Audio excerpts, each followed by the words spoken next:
ആദ്യത്തെ ആഴ്ച ലോക പൊട്ടൻ, പിന്നെ അടുത്ത ആഴ്ച ഒരു ബുദ്ധിമാൻ ഗെയിമറിൽ വേറെ ലെവല്, ആ ഒരു വൈബ്. പിന്നെ അടുത്ത ആഴ്ച പിന്നെയും പൊട്ടൻ. അതായത് ഇപ്പത്തെ ലാസ്റ്റ് എപ്പിസോഡൊക്കെ എന്റെ പൊന്നളിയ എന്തൊക്കെയാണ് നടക്കുന്നേ? ഇയാള് ശരിക്കും ആരാ?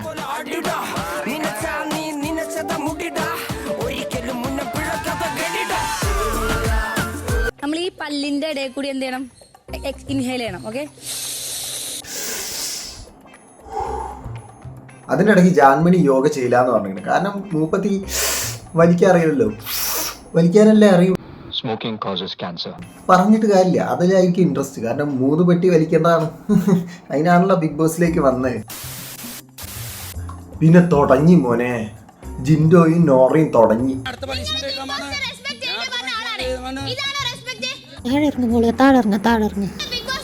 കച്ചറയോട് കച്ചറ, അവിടെ ഫുള്ള് കച്ചറ. എൻ്റെ പൊന്നെ, ഇന്നത്തെ ഫുള്ള് വിഷയം എന്ന് പറഞ്ഞാൽ ജിൻഡോ കച്ചറ. പറഞ്ഞത് മനസ്സിലാവില്ല, എന്തെങ്കിലുമൊക്കെ പറയുക, പവർ ടീമിൽ നടന്ന കാര്യം പുറത്ത് പറയുക, എന്നിട്ട് അത് എന്താ പറഞ്ഞതെന്ന് പോലും മനസ്സിലാക്കുന്നില്ല. അത് കഴിഞ്ഞിട്ട് ഞാനപ്പോൾ പറഞ്ഞു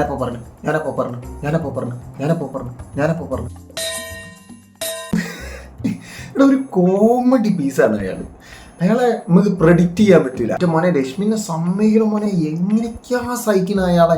ഭ്രാന്ത് പിടിച്ച് ബാത്റൂം കൊണ്ട് അലർന്ന് പറഞ്ഞത് മുഴുവൻ ക്ലോസറ്റിലിട്ട് ഫ്ലഷ് ചെയ്ത് ബക്കറ്റും ചവിട്ടി പൊട്ടിച്ച് എന്താ അവസ്ഥയാണോ. രശ്മി കട്ടക്ക് സഹിക്കുന്നുണ്ട്, പാവം തോന്നുക. ഇയാള് പറയുന്നത് മനസ്സിലാക്കുന്നില്ല. ഇയാളൊരു റൂള് കൊണ്ടുവരിക, അത് ഇയാൾ തന്നെ ബ്രേക്ക് ചെയ്യുക, ഇയാൾ എന്തൊക്കെയോ ചെയ്യുക. എന്താ ഇയാള്? പിന്നെ ഗബ്രിന്റെ കിടിലൻ dialogue, with greater power comes greater responsibility എന്ന് പറയും. പറമ്പിലെ മാങ്ങ എന്താന്ന് ചോദിക്കും. അതായത് ബ്ലെയിം ഷിഫ്റ്റിംഗ്, പച്ച മലയാളത്തിൽ പറഞ്ഞ ബ്ലെയിം ഷിഫ്റ്റ്. അത് മലയാളമാണോ? പടച്ചോനെ, ഓനെ പറഞ്ഞിട്ട് കാര്യമില്ല. അവിടെ നിൽക്കുന്നവർക്ക് മലയാളം പോലും മനസ്സിലാവില്ല. അങ്ങനത്തെ ഭാഷകൾ ഓരോരുത്തർ കൊണ്ടുവരണേ.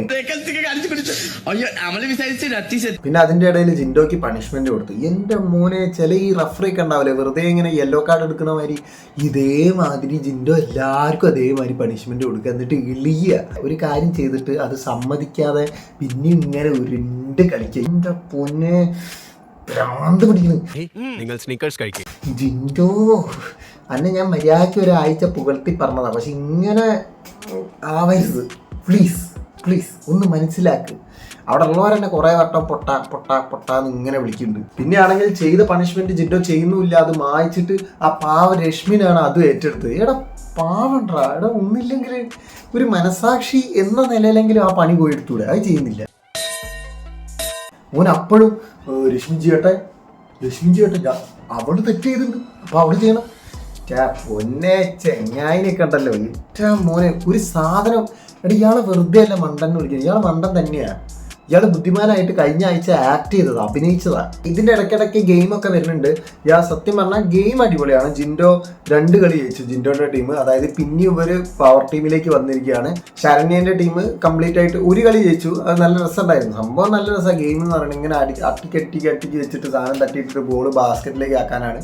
അത് കാണാൻ നല്ല രസമുണ്ട്, കണ്ടിരിക്കാനൊക്കെ നല്ല രസമുണ്ട്. പക്ഷേ 3ാമത്തെ കളി കണ്ടപ്പോൾ കുറേ നേരം പിടിച്ചു. ഇതിങ്ങനെ ഏടത്തിരു ഇതിങ്ങനെ മൈൻഡിൽ ഇങ്ങനെ നിൽക്കുക. പടച്ചോലെ പണ്ടാരെ തീരുന്നില്ല. ബിഗ് ബോസ് തന്നെ എന്നിട്ട് കളി മാറ്റി ഒന്ന് കുറച്ച് ലെവൽ കുറച്ച്, അപ്പോൾ ഒന്ന് ഓക്കെ ആയി.